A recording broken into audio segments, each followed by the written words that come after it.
আমরা স্বামী স্ত্রী মিলে রাস্তার পাগল মহিলার ৩ মাসের ছেলে সন্তানকে চুরি করে নিয়ে এসেছিলাম। তারপর থেকে পাগলিটা কেমন করে জানি আমাদের বাসা চিনে ফেলেছিল। সারাদিন গেটের সামনে বসে থাকতো, তবে কখনো কাউকে কিছু বলতো না। আমার স্ত্রী ভয়ে বাসা থেকে বের হতো না।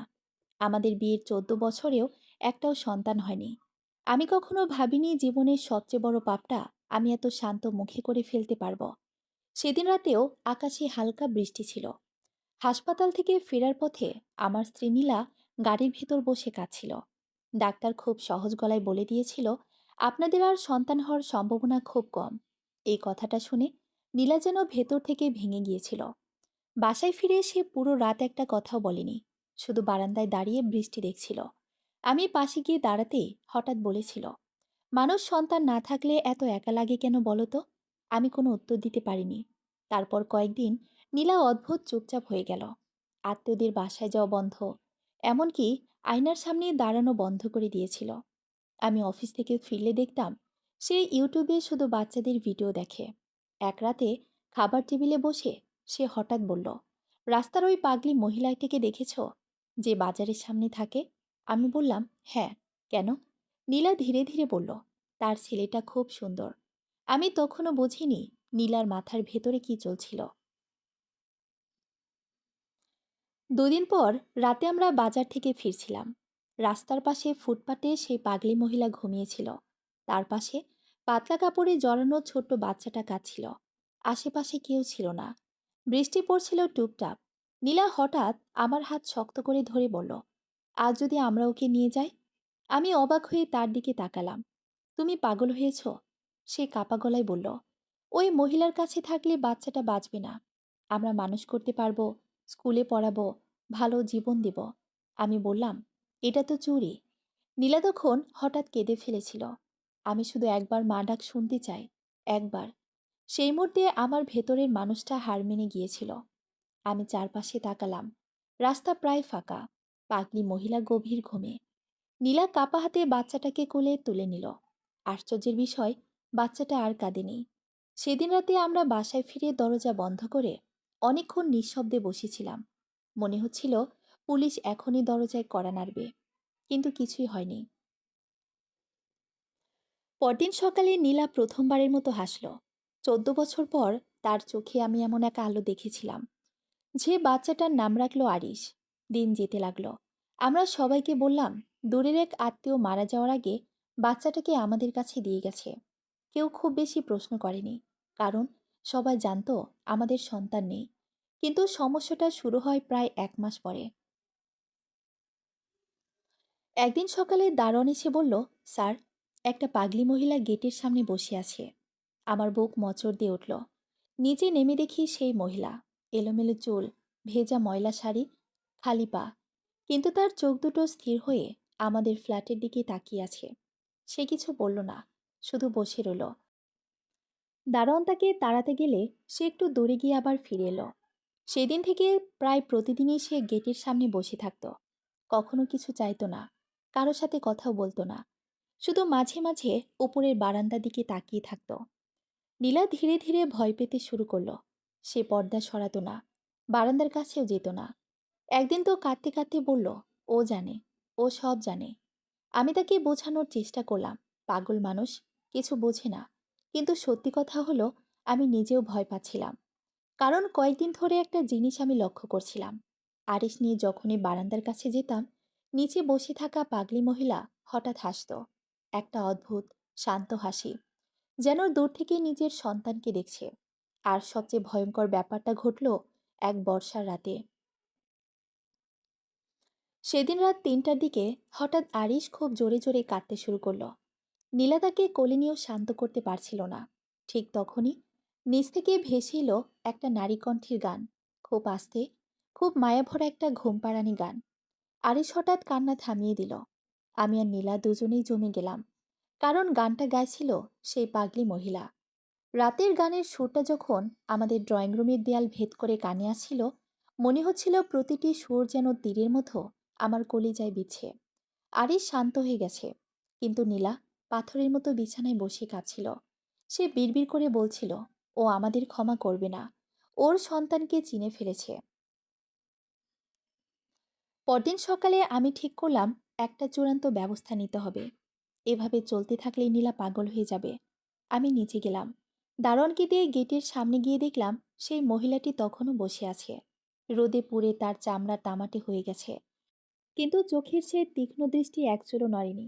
আমি পকেট থেকে কিছু টাকা বের করে তার সামনে ধরলাম।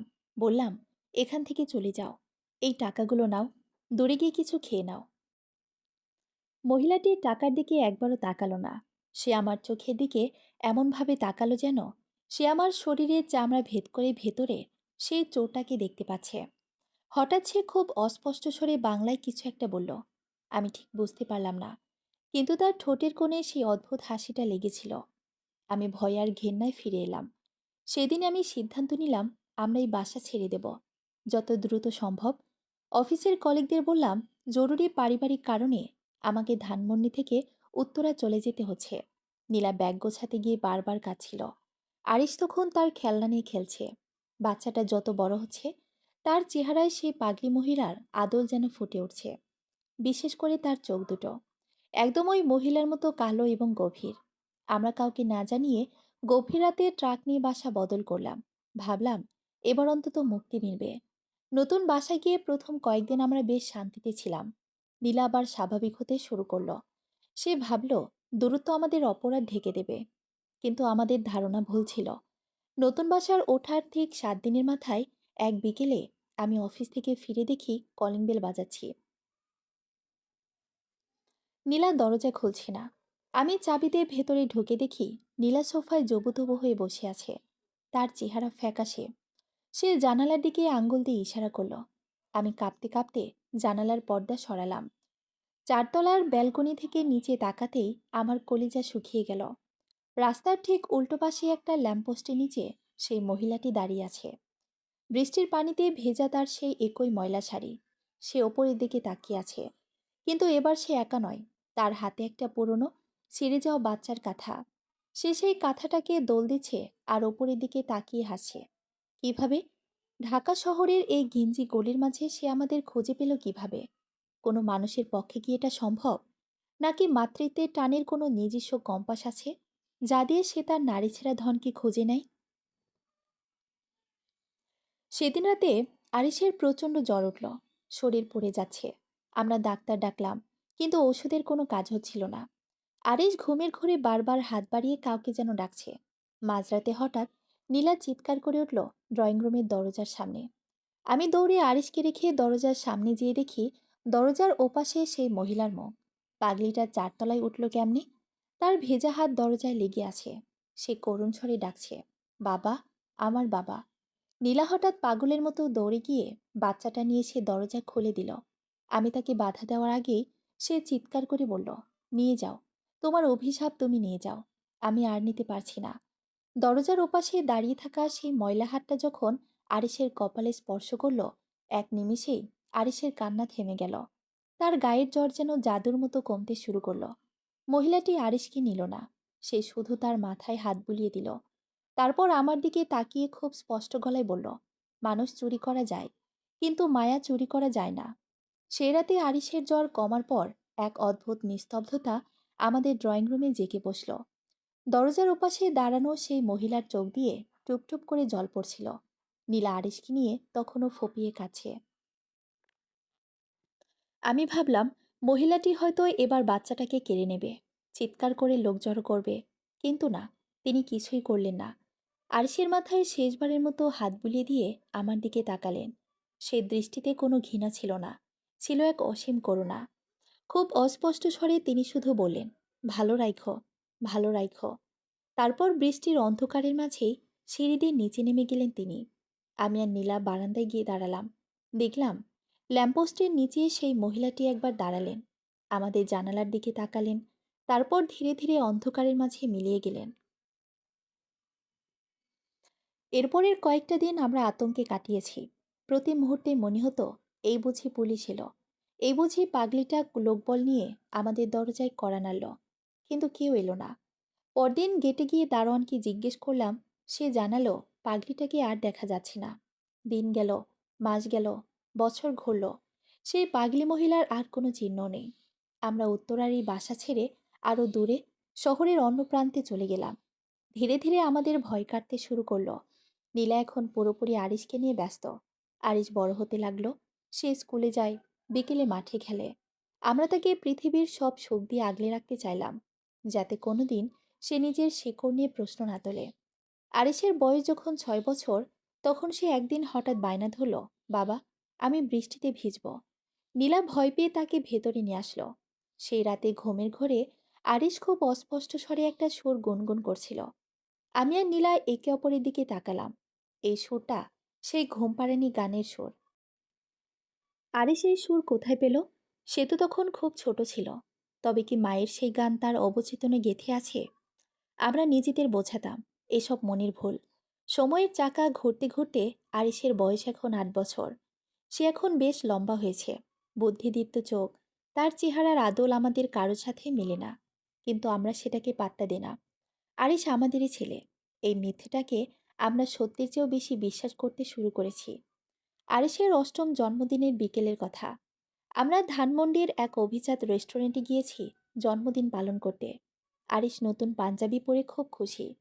খাওয়া দাওয়া শেষে যখন আমরা গাড়িতে উঠতে যাব, তখন রাস্তার মাঝে ভিড়ের মধ্যে আরিশ হঠাৎ থমকে দাঁড়ালো। সে একজনের দিকে এক দৃষ্টিতে তাকিয়ে আছে, রাস্তার ওপাশে ডাস্টবিনের পাশে বসে থাকা এক বৃদ্ধা মহিলার দিকে। মহিলার চুলগুলো সাদা হয়ে গেছে, শরীরটা কুঁকড়ে ছোট হয়ে গেছে, কিন্তু তার সামনে সেই ছেঁড়া কাঁথাটা এখনো দোল দিচ্ছে। হঠাৎ আরিশ আমার হাত ছেড়ে দিয়ে রাস্তার ওপাশে দৌড় দিল। আমি চিৎকার করে উঠলাম, আরিশ, যেও না! আরিশ সেই মহিলার সামনে গিয়ে দাঁড়ালো। মহিলাটি মাথা তোলেন। 8 বছর পর সেই স্থির, তীক্ষ্ণ দৃষ্টি আবার আমাদের সামনে। কিন্তু এবার মহিলাটি হাসলেন না, কাঁদলেনও না। তিনি শুধু আরিশের দিকে একটা পুরনো মাটির খেলনা এগিয়ে দিলেন। আরিশ সেই খেলনাটা হাতে নিয়ে খুব সহজ গলায় বলল, তুমি এটা আমার জন্যই আনছো না? আমি আর নীলা দৌড়ে দাঁড়িয়ে জমে গেলাম।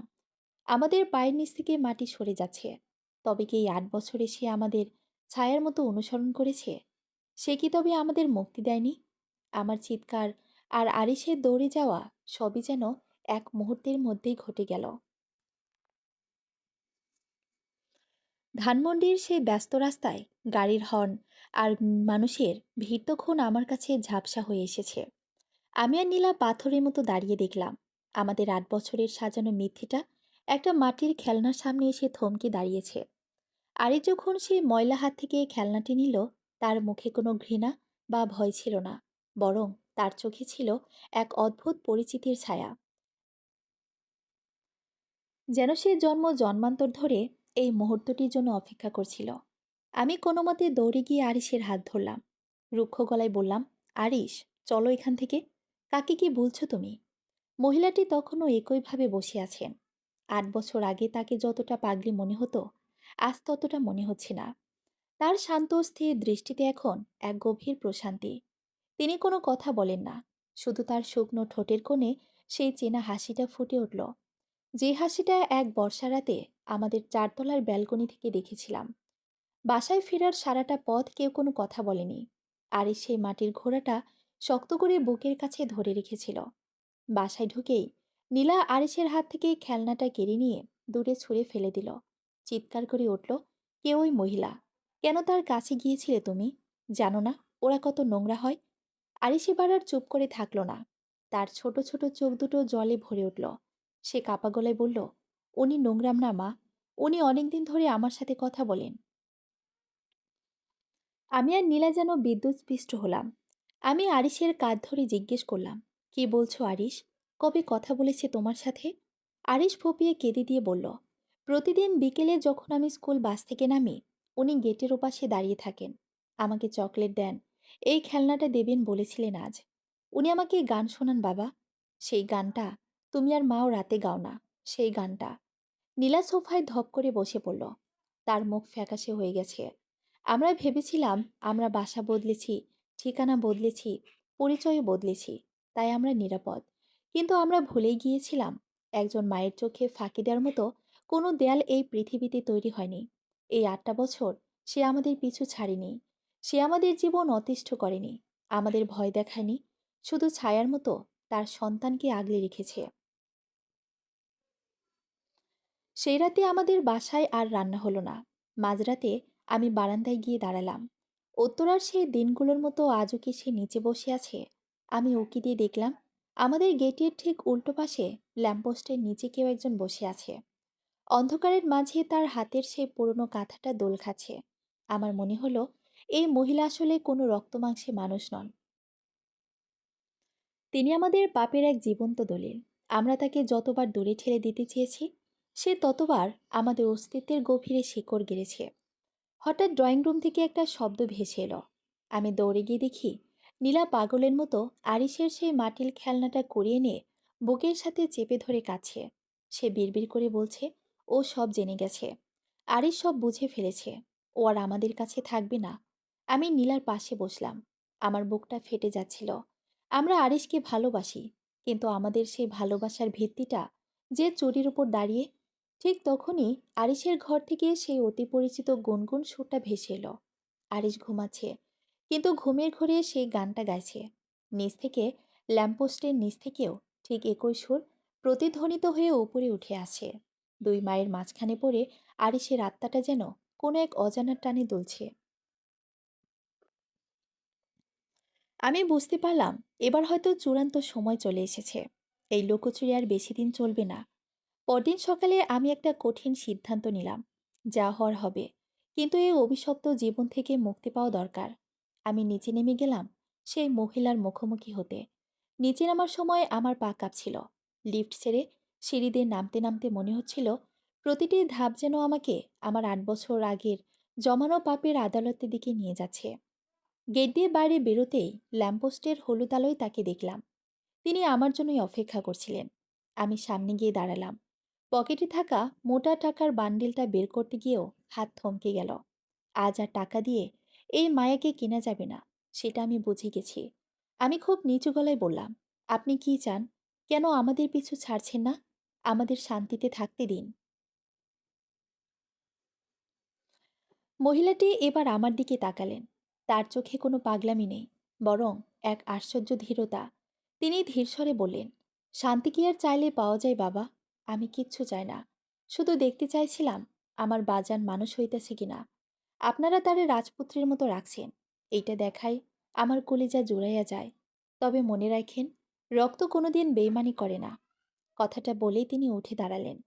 তার হাতের সেই পুরনো ছেঁড়া কাঁথাটা ল্যাম্পপোস্টের নিচে রেখে দিয়ে কোনো দিকে না তাকিয়ে অন্ধকার গলিটার দিকে হাঁটতে শুরু করলেন।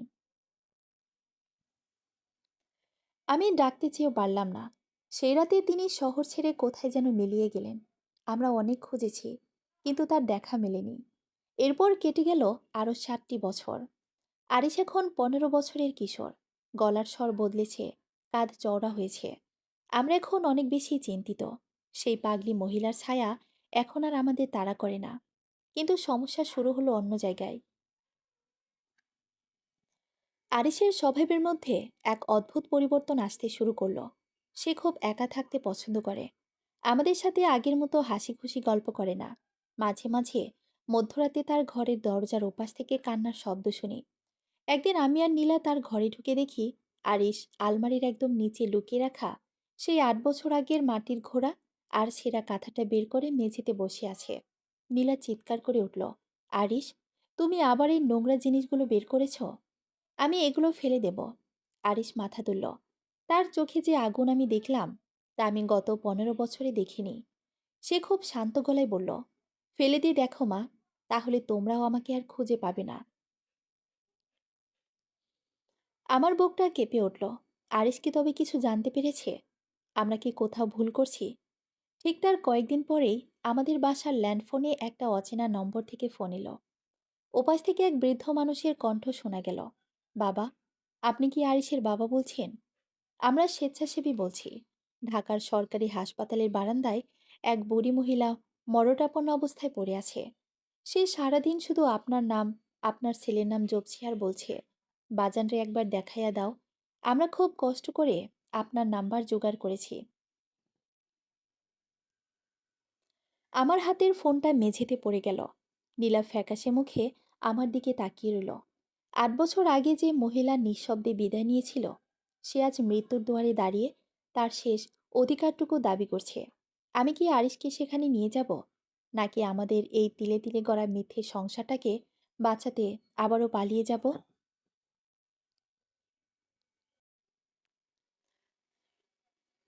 হাসপাতাল থেকে আসা সেই ফোন কলটি আমাদের সাজানো ড্রয়িং রুমের শান্ত আবহাওয়াকে এক মুহূর্তে তছনছ করে দিল।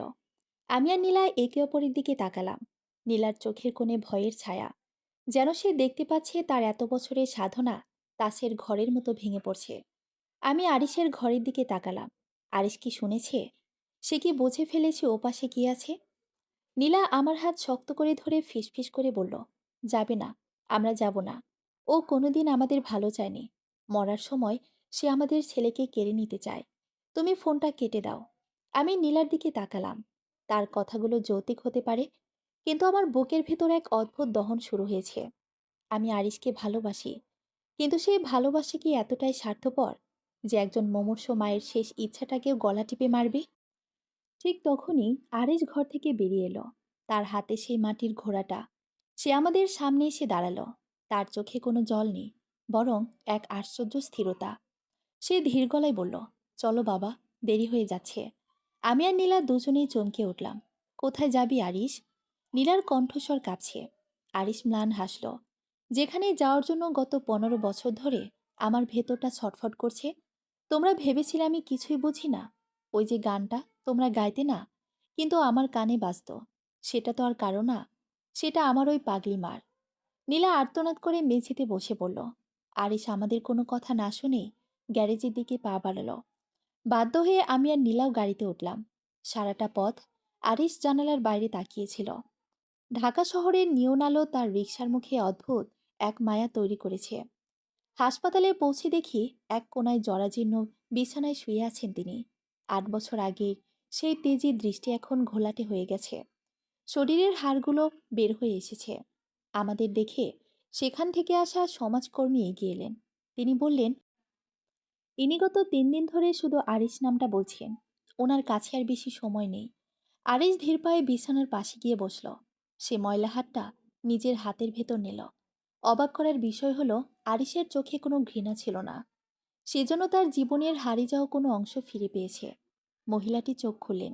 আরিশকে দেখে তার ঠোঁটের কোণে সেই চিরচেনা হাসিটা আবার ফুটে উঠল। তিনি অস্পষ্ট স্বরে বললেন, বাজান, আইসোস। আমি জানতাম তুই আইবি। মায়ার টানে রে বাজান, মায়ার টানে। আরিশের চোখ দিয়ে এবার টপটপ করে জল পড়তে শুরু করলো। সে বুড়ির বুকে মাথা রেখে ফুপিয়ে কেঁদে উঠল। নীলা দরজার আড়ালে দাঁড়িয়ে মুখ চেপে কাচ্ছে। সে হয়তো দেখছে তার এত বছরের শাসন আর ভালোবাসা এক মুহূর্তেই ফিকে হয়ে গেছে রক্তের টানের কাছে। মহিলাটি কাঁপতে কাঁপতে তার বালিশের নিচ থেকে একটা পুরনো মলিন হয়ে যাওয়া কাগজ বের করে আরিশের হাতে দিলেন। তারপর আমার দিকে তাকিয়ে খুব ক্ষীণ কণ্ঠে বললেন, আপনাদের দোষ দেই না, আপনারা তারে রাজপুত্র বানাইছেন।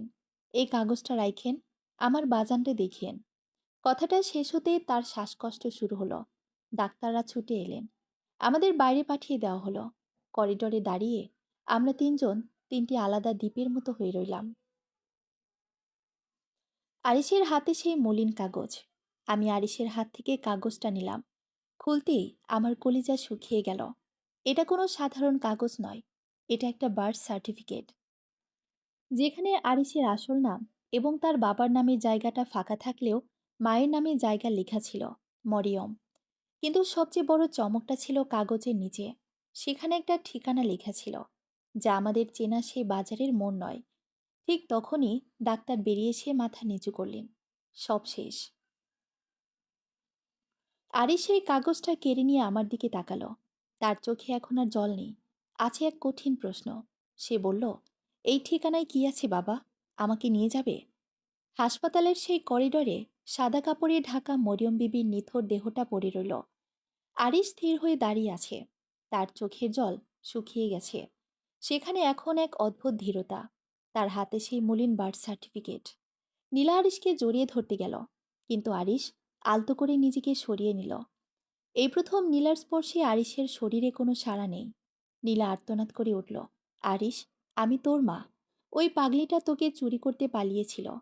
আমি তোকে, আমি আমার জীবনের থেকেও ভালোবাসি বাবা। আমি এগুলো সহ্য করতে পারতেছি না বাবা। আরিশ শান্ত গলায় বলল, মা বাবা ওনাকে কবর দেওয়ার ব্যবস্থা করো। আমাদের আজকে যেতে হবে ওই ঠিকানায়। আমি আর না বলতে পারলাম না। মৃত মরিয়াম বিবিকে সমাজকর্মীদের সাথে নিয়ে মাটি দিয়ে আসলাম। তারপর আমরা সেই গভীর রাতেই রওনা হলাম কাগজের নিচে লেখা ঠিকানায়। ঠিকানাটা ঢাকার অদূরে সাভারের এক অজপাড়া গায়ে। গাড়িতে কেউ কোনো কথা বলছে না। নীলা জানালার বাইরে তাকিয়ে নীরবে কাছে। সে হয়তো বুঝতে পারছে আরিসের উপর তার একচ্ছত্র অধিকারটা আজ রাতের অন্ধকারের মতোই হারিয়ে যাচ্ছে। ভোর হওয়ার ঠিক আগে আমরা সেই গ্রামে পৌঁছালাম। আঁকাবাঁকা মাটির পথ পেরিয়ে আমরা একটা ছোট জরাজীর্ণ টিনের ঘরের সামনে দাঁড়ালাম। ঘরটা তালাবদ্ধ, উঠোনে ঘাস জমেছে। দেখে মনে হচ্ছে এখানে অনেক বছর কেউ থাকে না। আশেপাশের প্রতিবেশীরা আমাদের দেখে বেরিয়ে এলো। একজন বয়স্ক লোক এগিয়ে এসে জিজ্ঞেস করলেন, কাদের খুঁজছেন আপনারা? আমি আরিসের হাতের সেই কাগজটা দেখালাম। লোকটা কাগজটা দেখে চমকে উঠলেন। তার চোখ ভিজে এলো।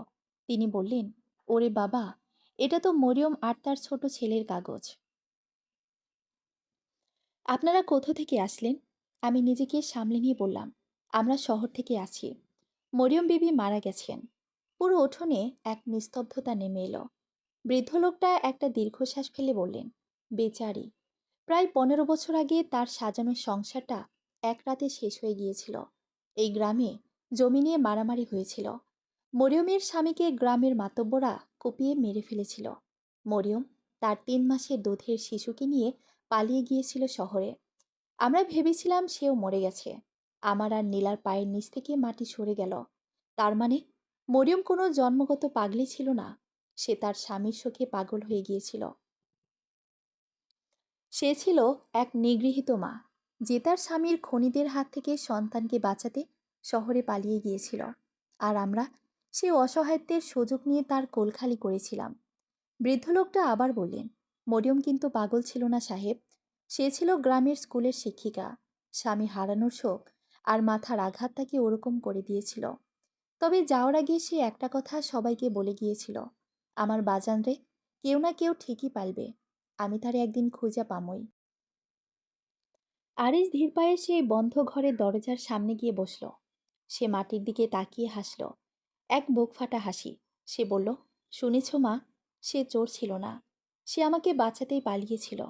আর তারপর আমি তোমাদের কাছে ছিলাম। নীলা চিৎকার করে উঠল, আমরা তোমাকে ভালো রেখেছি আরিস। আমরা তোমাকে শিক্ষা দিয়েছি, বড় করেছি, তুমি আমার সন্তান। আমি তোমাকে আমার জীবনের থেকেও বেশি ভালোবাসি। তোমার জন্য আমি জীবন দিতেও দ্বিতীয়বার দ্বিধাবোধ করব না আরিস। নীলা বুক ফাটা কান্না করতে করতে বলল। আরিশ মাথা তুলে নীলার দিকে তাকালো। তার চোখে এখন আর কোনো ক্রোধ নেই, আছে শুধু এক বিশাল শূন্যতা। সে বলল, ভালো রেখেছ মা, কিন্তু মিথ্যের ওপর দাঁড়িয়ে। আজ থেকে আমি আর আরিশ নই। এই কাগজে আমার নাম লেখা আছে আকাশ। ঠিক তখনই ঘরের এক কোণ থেকে এক বৃদ্ধা মহিলা লাঠি ভর দিয়ে বেরিয়ে আসলেন। তিনি মরিয়মের বড় বোন। তিনি আরিশের মুখের দিকে তাকিয়ে স্তব্ধ হয়ে রইলেন। তারপর ফিসফিস করে বললেন, ঠিক যেন তার বাবার মতো দেখতে হয়েছে ছেলেটা। তিনি ঘরের চাবিটা এগিয়ে দিলেন আরিশের দিকে। বললেন, তোর মা বলেছিল তুই একদিন ফিরবি। ঘরের ভেতর তোর জন্য একটা জিনিস রাখা আছে। আরিশ কাপা হাতে তালাটা খুলল। ঘরের ভেতর ভ্যাপসা গন্ধ। এক কোণায় একটা পুরনো কাঠের সিন্দুক।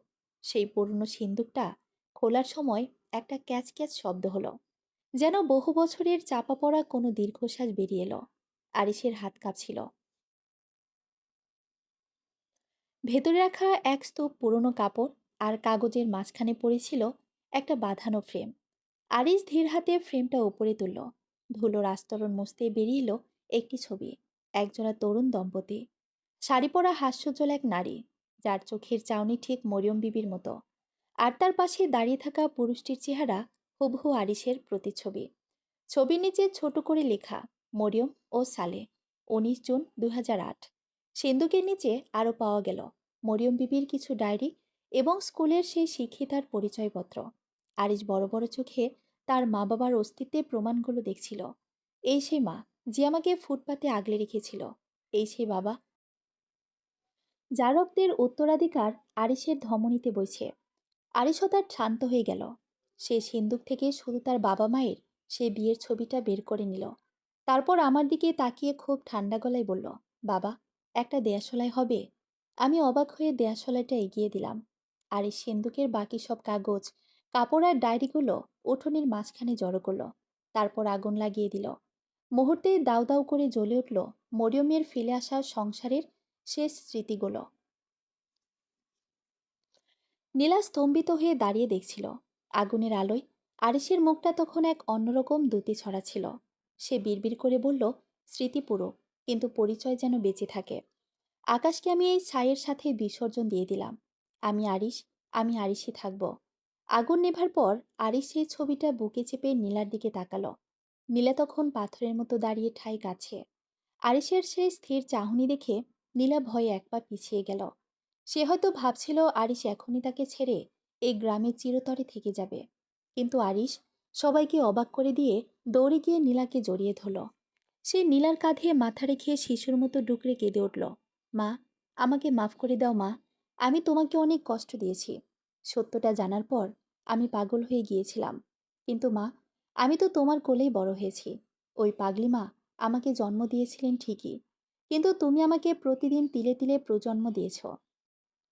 আমাকে ছেড়ে দিও না মা, আমি তোমার আরিশ হয়েই থাকতে চাই। নীলা আরিশকে দুহাতে জাপটে ধরল। মা ছেলের সেই বুক ফাটা কান্নায় সেই ছোট্ট গ্রামের আকাশ বাতাস যেন ভারী হয়ে উঠল।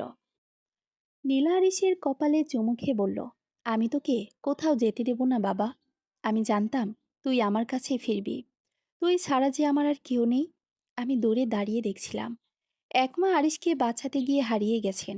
আরেক মা আরিশকে রক্ষা করতে গিয়ে নিজের অস্তিত্ব বিলীন করে দিয়েছেন। আজ মরিয়ম বিবির আত্মা হয়তো ওপর থেকে শান্তিতে হাসছে,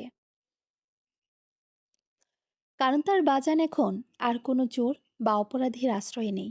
সে আছে এমন এক মায়ের আঁচলে, যে তাকে নিজের জীবনের চেয়েও বেশি ভালোবাসে। আমরা গ্রাম থেকে ফিরে আসলাম। আরিশ এখন আর সেই মাটির খেলনা বা পুরনো স্মৃতি নিয়ে বসে থাকে না। তার পড়ার টেবিলে এখন তার আসল বাবা মায়ের ছবিটা শোভা পায়। আর তার হৃদয়ে থাকে নীলার জন্য অগাধ শ্রদ্ধা।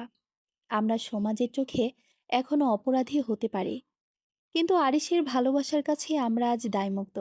মায়া সত্যি চুরি করা যায় না। আর সেই মায়াই আমাদের এই অদ্ভুত বিচ্ছিন্ন পরিবারটাকে আবার এক করে দিল। সমাপ্ত।